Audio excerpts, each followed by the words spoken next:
আমি আমার ২ বছর সংসার জীবনে এসে একটা জিনিসই বুঝতেছি, শুক্র শনিবার আমি কখনো রেস্ট পাইনি এবং এই ২টা দিনে আমি মনে করি যে একটু রেস্ট করব বা কাজ করব না। শেষমেশ আমি কাজও করি অনেক বেশি। সারাদিন পর কাজগুলো আমার বৃথাও হয়ে যায় একদম। মানে মাঝে মধ্যে খুব খারাপ লাগে। আসসালামু আলাইকুম এভরিওয়ান। সকাল সকাল আমার মেয়েকে খিচুড়ি রান্না করে দিলাম। আমার মেয়ে খিচুড়িটা ছোটোবেলা থেকেই খুব খায়। যখন ৬ মাস বয়স হয়েছে তখন থেকেই আমি রোজ করে দিতাম। মাঝখানে ৩-৪ মাস ওকে আমি করে দেইনি। আজকে থেকে ট্রাই করতেছি, দেখি মাশাআল্লাহ সে ভালোই খাইছে। আমার হাজব্যান্ড আখরোট এনেছিল আগের মাসে আমার বাবুকে খাওয়ানোর জন্য।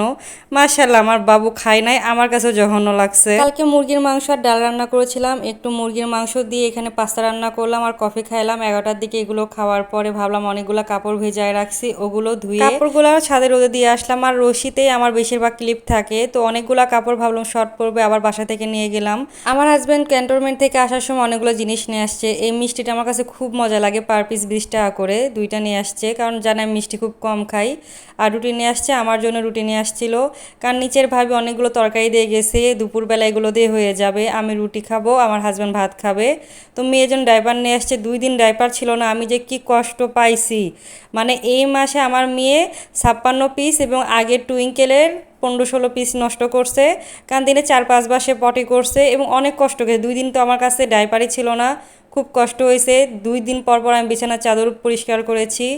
আর এখানে আমার হাজব্যান্ড তার জন্য একটা প্যান্ট কিনে নিয়ে এসেছে ক্যান্টনমেন্টের বোট বাজার থেকে, তার নাকি খুব ভালো লাগছে আর তার অ্যাশ কালার খুব পছন্দ। দাম হিসেবে কমই লাগছে, 750 টাকা মাত্র। এরপরে বিকালবেলা আমি পুরো বাসাটা ক্লিন করলাম, কারণ এই কাজ না করলে আমার সারাদিন একদমই ভালো লাগে না। আমার মেয়ে তো সারাদিন আমার পিছুই ছাড়ে না, তাও ভাবলাম যে না এগুলো করি। তো গোসল তো করিই নেই, কাপড় ধুইছি তারপরে গোসল করিনি। পরে 3টা রুমে বিকেলবেলা একদম ক্লিন করলাম। আমার মনের কাছে শান্তি লাগে এগুলো একদম ক্লিন থাকলে। কার কাছে কেমন লাগে রোজ জানি না, কিন্তু আমার কাছে সব পরিপাটি থাকতে হবে একদম। আর আমার কাছে এখানেই শান্তি, আমার নিজের সংসার আলহামদুলিল্লাহ নিজের মতন করে আস্তে আস্তে গোছাচ্ছি। আমার কাছে এখন একটা জিনিস খুব প্রয়োজন, সেটা হলো পর্দা। ইনশাল্লাহ আস্তে আস্তে সব হবে। সব কাজ শেষ, ভাবলাম রান্নাটা সেরে নিব। আমার মেয়ে একটু ঘুম আসছিল, আমিও গোসল করে নিছি এই ফাঁকে। আমি একটু কাটতে নিছি, আমার মেয়ে উঠে বসে আছে।